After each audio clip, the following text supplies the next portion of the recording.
يوم، اتنين، 5 أيام كاملين ومفيش رد، عشان فجأة يقرروا يقتحموا الشقة ويشوفوا أبشع مشهد ممكن يتخيلوه. Hello. Hi, so what's going on? He's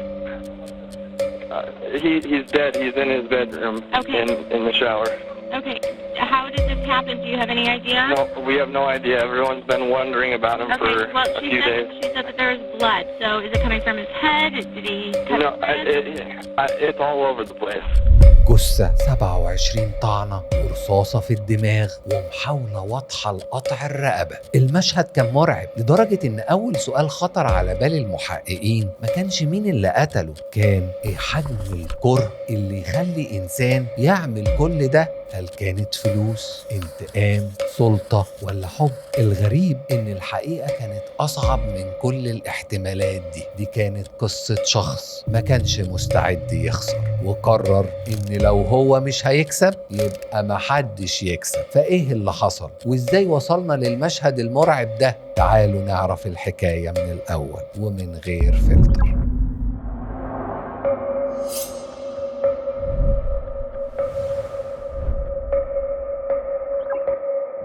عشان تفهم حجم البشاعة اللي حصلت جوه البيت ده لازم الأول نرجع بالزمن لورا شوية، وبالظبط سنة 1977 لما اتولد في كاليفورنيا ترافيس ألكسندر. بيبدأ ترافيس حياته بطريقة قاسية جدا مع أب وأم غرقانين في الإدمان وبيت مليان مشاكل وإهمال أكتر ما فيه أمان. ومع مرور السنين والده توفى وأمه ما كانتش قادرة تربي ولادها بسبب الإدمان، فانتقل هو وإخواته عشان يعيشوا عند جدتهم، وهناك بدأ لأول مرة يعرف يعني استقرار وأمان. لكن الجروح اللي اتزرعت جواه وهو صغير عمرها ما اختفت، بس اتحولت لدافع كويس إنه يكبر وينجح في حياته. كان عايز يثبت لنفسه قبل أي حد إنه مش هيبقى نسخة من الظروف اللي اتولد فيها. وفعلا اشتغل بدري قوي وجرب أكتر من شغلانة لحد ما دخل شركة بريبايد ليجل، ومن اللحظة دي حياته بدأت تاخد اتجاه تاني خالص. الشاب اللي خرج من طفولة مليانة حرمان بقى واحد من أنجح الناس في شركته، اتعرف جدا بشطارته وكاريزمته وكان محبوب من الكل. نجاحه في شغله اداله مساحة إنه يسافر دايما من ولاية للتانية، كان بيحضر المؤتمرات ويقف قدام مئات الناس يتكلم عن النجاح، والناس كانت بتحب تسمعه لأنه كان بيتكلم عن تجربة عاشها بنفسه، مش مجرد كلام محفوظ. شخصيته الاجتماعية خلت عنده دايرة كبيرة من الصحاب، وكان معروف بينهم بخفة دمه وكاريزمته القوية. ده غير شغفه للسفر والتصوير، وكأن كل رحلة وكل صورة كانت محاولة عشان يعوض بيها سنين اتحرم فيها من الحياة الطبيعية. وفي وسط سفره ورحلاته بين الولايات وتحديدا في لاس فيغاس سنة 2006 اتعرف في مؤتمر تابع للشركة اللي شغال فيها على بنت اسمها جودي أرياس، ودي ما كانتش زي أي بنت عرفها ترافيس قبل كده. فجودي كانت يعتبر مرت بنفس ظروف ترافيس، طفولة صعبة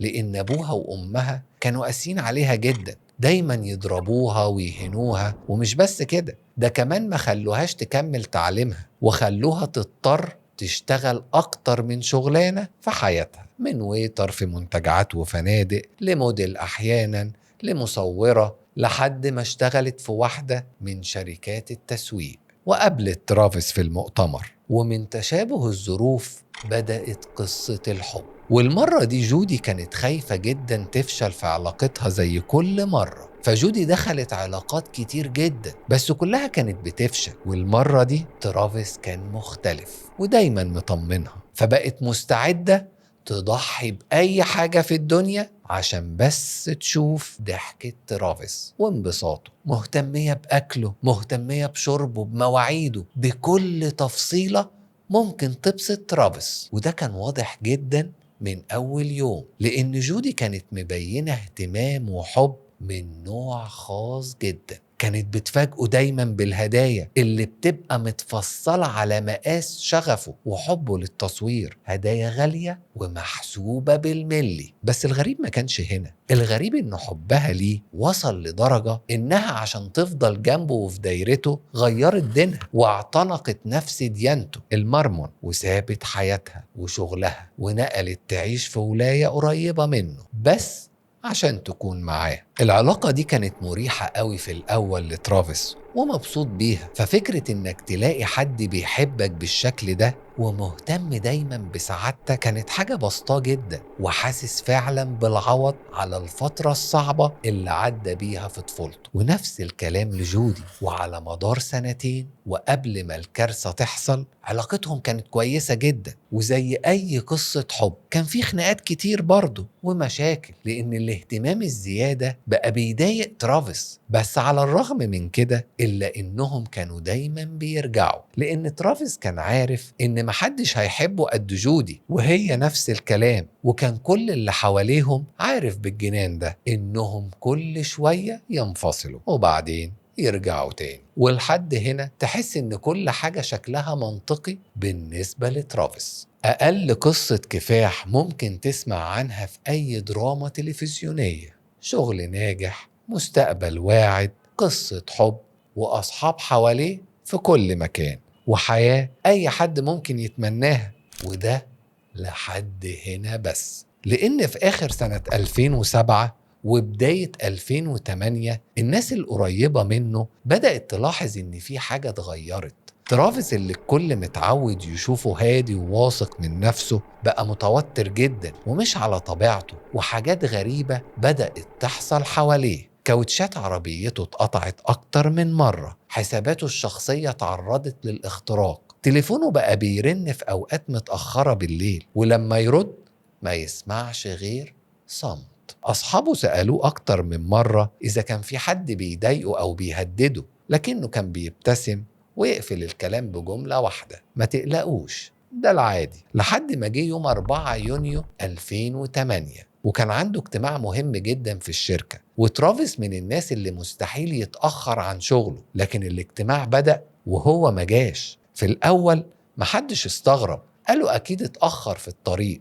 اتصلوا بيه ما ردش، اتصلوا تاني برضه مفيش رد. عدى يوم وبعده يوم وبعدها 5 أيام كاملة وترافيس ألكسندر اختفى كأنه اتبخر، تليفونه مقفول، مواعيده كلها اتلغت، ومحدش يعرف عنه أي حاجة. وقتها أصحابه حسوا إن الموضوع أكبر من مجرد غياب، فقرروا يروحوا يطمنوا عليه. عشان في يوم 9 يونيو وصلوا بيته في مدينة ميزة، عربيته واقفة مكانها، الجوابات متراكمة في صندوق البريد، والبيت ساكت بطريقة تخوف. نادوا عليه محدش رد، استخدموا كود باب الجراج ودخلوا، وهناك لقوا كل حاجة كانت في مكانها تقريبا. مفيش كسر، مفيش سرقة، مفيش أي علامة تقول إن في حاجة حصلت أصلا. طلعوا للدور اللي فوق، فتشوا الأوض كلها، بس ما كانش فيه أي أثر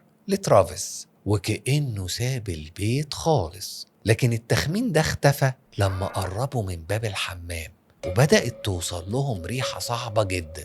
واحد منهم مد إيده وزق الباب بالراحة، وفي اللحظة دي اتجمد الكل في مكانه من الصدمة. كان مرمي قدامهم جثة مطعونة ب27 طعنة، متعورة في رقبته من الودن للودن، كأن في حد كان عايز يقطعها، وفي نص راسه كان مضروب برصاصة. منظر كان بشع بكل معنى الكلمة. المنظر ده كان جثة صاحبهم، جثة ترافيس ألكسندر. فيا ترى مين اللي عمل كده وليه؟ ويا ترى هيكون رد فعل جودي ايه لما تسمع بخبر موت اكتر حد بتحبه في الدنيا؟ تعالوا مع بعض نكمل الحكاية. بعد بلاغ أصحاب ترافيس عن الجثة وصلت الشرطة، وتحول البيت في دقايق لمسرح جريمة. الشريط الأصفر اتلف حوالين المكان وبدأت التحقيقات. ومبدئيا الشرطة كانت عارفة من مسرح الجريمة إن اللي عمل كده حد كان قريب من ترافيس، ممكن حد من صحابه، البنات اللي كان على علاقة بيهم، أو حد من دايرة زمايله في الشغل. بس الأنظار كلها بدأت تتحط على بنت واحدة بس، وهي حبيبته جودي أرياس. على الرغم من استحالة إن تكون هي اللي عملت كده بسبب إنها بتعشقه، إلا إن استجوابها كان أمر ضروري وواجب. وفعلا تم استدعائها وبدأوا يسألوها كانت فين وقت ما حصلت الجريمة دي. رد جودي كان فيه حزن واضح جدا وعياط من الصدمة، وقالت إنها ما كانتش في المدينة أصلا، وإن بقالها فترة كبيرة جدا مش هنا ولا شافت ترافيس لأنهم انفصلوا مؤخرا. وفضلت تعيط للمحقق وهي بتقول إنها فقدت ترافيس اللي كان بمثابة عيلتها، في مشهد يأكد استحالة إن جودي تكون هي المتهمة. لكن المشهد ده كان هينجح في حالة واحدة بس، حالة إن الشرطة ما اكتشفتش اللي في شقة ترافيس. تعالوا نعرف كان موجود إيه. كاميرا ديجيتال صغيرة كانت مرمية جوه الغسالة، مكسورة ومغسولة، ودي كانت محاولة واضحة لإتلاف الأدلة، لأن القاتل كان فاكر إن المية والمسحوق هيمسحوا كل حاجة. لكن الأدلة الجنائية قدرت تسترجع الصور الممسوحة من كارت الميموري، وهنا كانت أول صدمة تظهر في التحقيقات. الصور أثبتت إن جودي أرياس كانت جوه بيت ترافيس يوم 4 يونيو، اليوم اللي بدأ فيه اختفاء ترافيس. كانوا الاتنين واخدين الصور دي مع بعض في اليوم ده. المحققين هنا واجهوا جودي بالصور دي، اللي طبعا اتصدمت وخافت، وقالت لهم إن بصراحة إنها كانت معاه اليوم ده عشان يتكلموا في مسألة انفصالهم وقضوا وقت مع بعض. لكن في وسط الوقت ده فجأة دخل عليهم 2 ملثمين مسلحين وهجموا على ترافيس وقتلوه ببشاعة، وإنها من كتر الرعب هربت منهم وخافت تبلغ عشان ما يتهمهاش هي بقتله. إجابة على قد ما كانت مش مقنعة، لأن برضو مفيش رد على محاولة تدمير الأدلة، إلا إن نسبة إنها تكون بتتكلم بصراحة مش قليلة برضو. فبدأ المحققين يضغطوا عليها أكتر، وبعد ضغط كبير ومع حصار الأدلة وتطابق البصمات وتحليل الطب الشرعي، قررت جودي تقول لهم حقيقة تالتة خالص، وهي إنها فعلا عملت كده، بس ما كانتش بتعمل كده من فراغ، كانت بتدافع عن نفسها. وقتها اتحولت جودي للمحكمة، وهنا المحكمة ابتدت تسأل عن تفاصيل الواقعة، وجودي ابتدت تحكي قصة كانت متماسكة لحد كبير، ولولا تركيز لجنة المحلفين والقضاة كانت ممكن تقلب القضية كلها. جودي قالت إنها وهي بتقضي وقت مع ترافيس وبيتصوروا بالكاميرا، الكاميرا وقعت منها. وقتها ترافيس اتجنن وغضب جدا لأنه بيحب الكاميرا دي جدا، فحاول إنه يتعدى على جودي بالضرب، لكن هي جريت منه وافتكرت إن في مسدس في دولابه، فأخدته وهددته بيه عشان يبطل يضربها ويبعد عنها، ومن غير ما تقصد ضربت نار عليه. لكن ترافيس فضل يعافر ويهاجمها، فاستخدمت السكينة وطعنته بيها عشان توقفه، ومن الخوف فضلت تطعنه لحد ما وقفت من الصدمة ومن اللي هي عملته. وقالت إن بالنسبة لجرح الرقبة ده حصل وقت العراك بينهم. بعدها كملت إنها من الصدمة والخوف بدأت تنظف الأوضة وسحبت الجثة للحمام، لكنها ما لحقتش تعمل حاجة في تنظيف الحمام من كتر الخوف فهربت. وطبعا دي قصة ما يصدقهاش حد، لأن فيها ثغرات كتير، وأكتر ثغرة واضحة فيها اللي أثبتها الطب الشرعي إن منين الرصاصة في نص دماغه ومنين قدر يكمل ويهاجمها. بالإضافة إن النيابة كشفت السر اللي قفل القضية دي تماما، إن قبل الجريمة بحوالي أسبوع كان في بلاغ متقدم من جد جودي بإن مسدسه اتسرق، والمفاجأة إن نوع المسدس ده هو نفس نوع المسدس اللي اتقتل بيه ترافيس. يعني العملية دي متخطط ليها، مش دفاع عن النفس زي ما قالت. المفاجأة التانية إنها غيرت لوحة عربيتها عشان الرادارات، وعشان مفيش أي كاميرا تسجل خط سيرها لأريزونا ولاية ترافيس، وإن طول الطريق كانت قافلة تليفونها تماما عشان تخفي موقعها الجغرافي. يعني رسميا جودي كانت مخططة لعملية القتل دي قبل الجريمة بأسبوع على الأقل، والمفاجأة إن السبب مش دفاع عن النفس زي ما قالت، السبب الحقيقي هو الهوس. بعد كل الأدلة دي بقى في سؤال محير جدا، وهو مش إزاي جودي عملت كده، لا، السؤال ليه جودي عملت كده؟ إيه اللي يخلي واحدة تقول إنها بتحب شخص بعدها بأيام تقتله بالشكل ده؟ الحقيقة إن الإجابة بدأت قبل الجريمة بفترة قصيرة. في مكالمة بين ترافيس وجودي، جودي كانت متعودة إن كل مرة علاقتهم بتنتهي يرجعوا لبعض تاني. كانت واثقة إن مهما حصل ترافيس في الآخر هيرجع لها. لكن المرة دي كانت مختلفة، لأن ترافيس لما قرر إنه آخر مرة يسيبها قال لها إنه خلاص عايز يقفل الصفحة دي نهائي، وإنه اتعرف على بنت تانية وناوي يتجوزها ويبدأ معاها الحياة اللي كان بيحلم بيها. بالنسبة لأي حد طبيعي الخبر ده مؤلم جدا وبيوجع وساعات كتير بيكسر، لكن بالنسبة لجودي ده كان زلزال هد كيانها بالكامل. في اللحظة دي هي ما حستش إنها خسرت حبيب، هي حست إنها بتتمحي من الوجود. وهنا بيجي السؤال اللي الطب النفسي حاول يجاوب عليه قبل الحكم. هل جودي كانت فاقدة الوعي وقت الجريمة؟ والمفاجأة كانت لا خالص.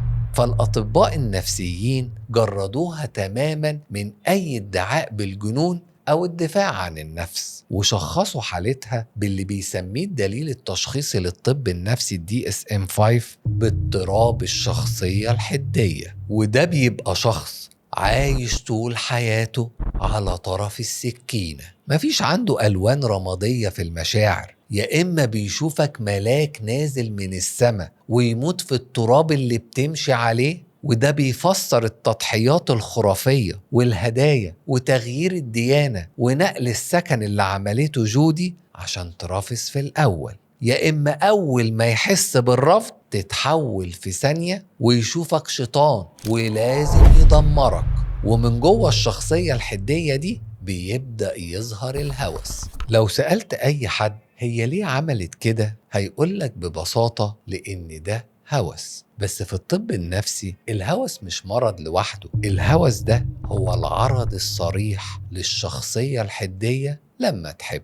في الحب الطبيعي لو الشخص اللي بتحبه اختار يمشي قلبك بيتكسر، بس بتسيبه يعيش حياته وبتتمنى له الخير. أما الهوس اللي طالع من الشخصية الحدية فهو بركان غضب بيصرخ ويقول أنا ماليش وجود من غيرك، أنت ملكي أنا وبس. وده لأن الهوس بيرفض فكرة الرفض وبيشوف إن الشخص التاني مش بني آدم ليه حرية الاختيار، هو شايفه مجرد ممتلكات لو خرجت عن السيطرة لازم تتدمر. والنوع ده من الشخصيات ما بيتولدش كده من الفراغ. جودي عاشت طفولة قاسية جدا مليانة إهمال وصدمات، والطفل لما بيكبر في بيئة مش آمنة بيتزرع جواه رعب مرضي اسمه الخوف من الهجر. بيبقى مرعوب إن أي حد يحبه هيسيبه ويمشي في الآخر. علشان كده لما ترافيس قال لها أنا هسيبك وهتجوز غيرك، الهوس اللي جواها صور لها إن وجودها هي شخصيا هينتهي. هي ما حستش بس بالرفض، دي حست بجرح نرجسي قاتل. وبما إنها بتستمد قيمتها كلها من ملكيتها لترافيس، فلما السيطرة عليه بقت مستحيلة والحب اتحول لهوس امتناعي، كان الحل الوحيد في عقلها المريض هو لو مش هتعيش معايا يبقى مش هتعيش أصلا. فجودي أرياس ما كانتش غايبة عن الوعي، دي كانت واعية ومجهزة كل حاجة. حتى بعد الجريمة قعدت تألف قصص عن الملثمين وتلعب دور الضحية عشان تهرب من المشنقة. عشان كده في سنة 2015 القاضي خبط بمطرقته وقفل القصة دي للأبد بالسجن المؤبد مدى الحياة دون أي فرصة للإفراج المشروط، وتتحول قضية جودي أرياس من مجرد جريمة قتل لدرس نفسي مرعب عن اللي ممكن تعمله الشخصية الحدية لما الخوف من الهجر يتحول لهوس والهوس يتحول لغريزة إعدام. والخلاصة يا صديقي العزيز في خط رفيع جدا ومخيف بين الاهتمام والهوس وبين الغيرة والرغبة في السيطرة. العلاقات السامة توكسيك ريليشنشيبس ما بتبدأش دايما بضرب أو إهانة، أوقات كتير جدا بتبدأ بهوس متغطي بكلمة أنا بحبك وبموت فيك. لما تلاقي حد في حياتك بيحاول يعزلك ويبتدي يخترق خصوصيتك ورافض فكرة إنك تكون شخص حر ليه قراراته، اعرف إن دي مش علامات حب، ده جرس إنذار بيبين إنك جوه فخ ولازم تخرج منه فورا قبل ما الفخ يتقفل عليك وتغرق جواه. ومعادنا دلوقتي مع سؤال الحلقة، في رأيك هل شايف إن العلاقات اللي فيها هوس وامتلاك ممكن يتصلح حالها ويتعافى منها الطرفين، ولا الحل الوحيد دايما هو الهروب والقطع التام من أول جرس إنذار؟ منتظر آرائكم في التعليقات تحت. وفي النهاية كان معاكم دكتور لؤي أبو بكر من نفسية بدون فلتر. أشوفكم الحلقة الجاية، سلام.